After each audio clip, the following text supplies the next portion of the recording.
nous, responsables, on était inquiets. Inquiets, car ils savent qu'en fait, l'histoire va bientôt changer de sens. Inquiets, car pour eux, l'été 62, l'été de l'indépendance, c'est aussi celui de l'indépendance confisquée. C'était la révolution a changé d'orientation. Et c'était un problème d'hommes. Parce que quand on veut tuer une révolution, il faut tuer les hommes qui ont fait la révolution. Une fois tué, la révolution tombe.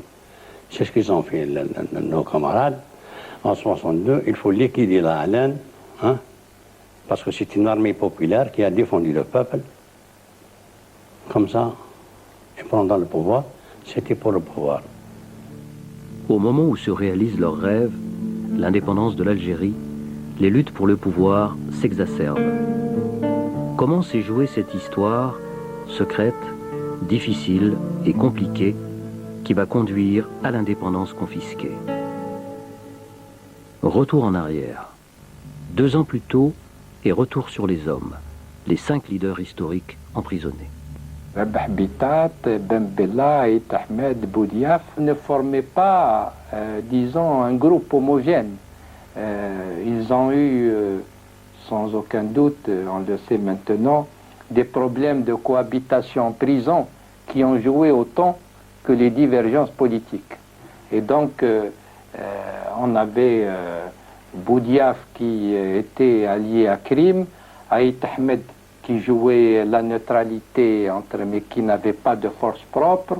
Il y avait les gens du gouvernement qui étaient branchés sur les wilayas, c'est-à-dire Karim Bentobel et Boussouf, mais il y avait également les politiques avec Ben Khadda Yazid et Dahleb qui, eux, n'avaient pas de force propre.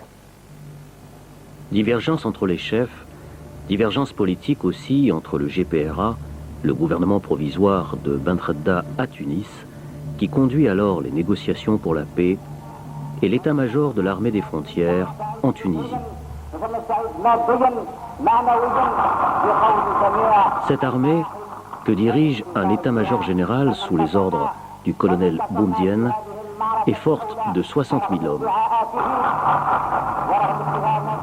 Lourdement armée, fortement politisée, elle attend son heure. Cette armée est très opposée aux négociations de paix par peur d'en être exclue. C'est pendant les négociations. GPRA, le gouvernement français, que la crise latente qui existait entre ce qu'on appelle les hauts commandements de l'armée aux frontières marocaines et aux frontières tunisiennes, c'est à ce moment-là que les militaires ont pris des initiatives politiques très, très fortes. Ils ont manifesté leur désaccord avant la signature des accords d'Évian. Et c'était pour nous un devoir de rappeler à l'ordre l'état-major. Donc nous avons écrit aux dirigeants militaires de leur dire c'est une erreur politique grave que d'avoir ouvert une crise au moment de la négociation. Et en même temps, nous avons écrit une lettre de soutien à Ben Khadda. Boumedienne, à cette époque-là, était contre toute négociation. Et il faut d'abord régler les problèmes internes de l'Algérie, les problèmes internes que nous sommes en train, qui empoisonnent notre existence, pour aller ensuite à ces négociations dans des conditions plus favorables. Abderrazak Bouhara, officier de l'ALN à la frontière algéro-tunisienne, où le colonel Boumedienne lui a confié le commandement d'un important bataillon. Il y avait l'idée suivante qui était répandue au sein des combattants. On se disait, il est possible qu'il y ait un accord aux dépens des combattants qui se trouvaient sur les frontières. Et c'est peut-être là une des raisons qui expliquent la grande solidarité qui existait entre les moudjahidines sur les frontières et ce qu'on appelait les unités qui dépendaient de l'état-major général. Nous, ici, on savait tout ça. Le peuple commençait à entendre que ça n'allait pas entre l'Est, entre le GPRA et le MG bien avant l'indépendance. Bien avant l'indépendance. Mais il continuait à espérer que ça allait se régler. Officier formé au Caire, fortement influencé par Nasser, le colonel Ouari Boumedienne n'est pas suffisamment connu dans la société algérienne. Il recherche des appuis politiques auprès des chefs historiques de l'insurrection algérienne, toujours emprisonnés en France. Ils avaient envoyé Bouteflika pour recruter un historique. Ils voulaient d'abord convaincre Boudiaf de les rejoindre, mais Boudiaf leur a dit qu'est-ce que c'est que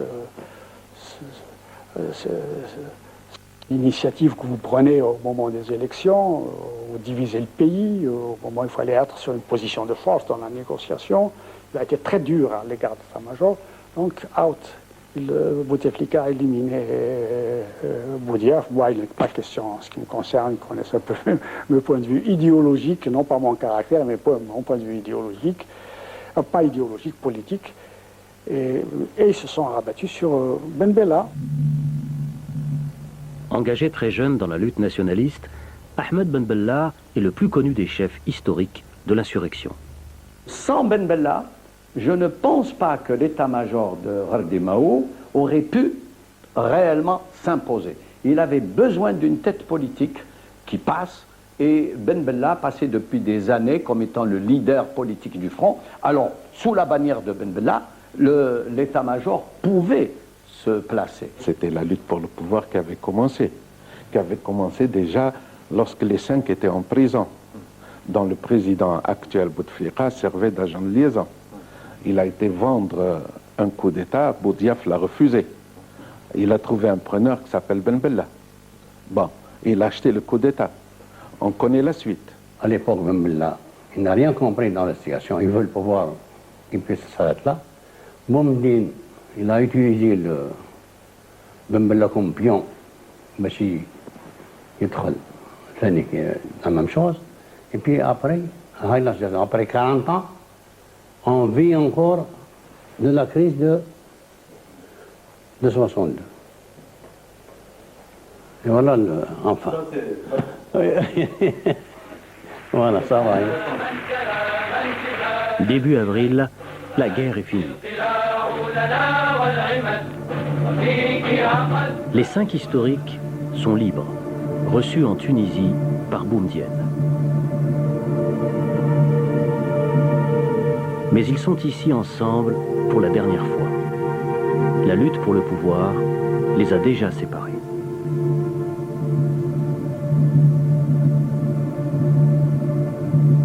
Vous savez, personnellement, j'ai fait des efforts pour que nous rentrions unis. J'ai profité de ma présence au Caire lors de la réunion du groupe de Casablanca, le groupe africain de Casablanca, pour aller voir Nasser, et avec l'autorisation du chef du gouvernement, et lui dire ceci: si jamais cette crise atteint l'Algérie, vous ne serez pas gagnant.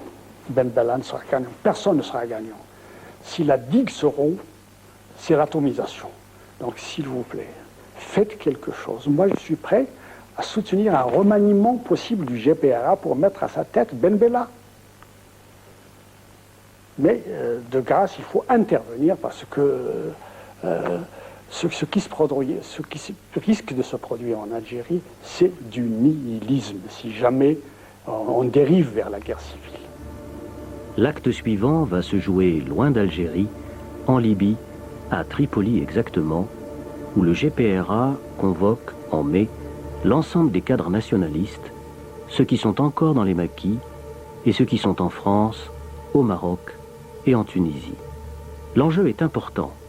Il s'agit à la fois d'adopter un programme de gouvernement et de ratifier les accords d'Évian. Nous, on était au maquis, on ne pouvait pas. Comment assister, comment... Et la preuve, on ne connaissait même pas les accords d'Évian eux-mêmes. Comment on pouvait le savoir? Vous n'aviez pas lu les accords d'Évian? Comment on pouvait le savoir? Comment on était au maquis? Je rappelle que nous étions restés 2 membres du conseil de wilaya, c'est tout. Vivant. Vivants. Donc moi je suis resté ici et l'autre membre est parti à Tunis.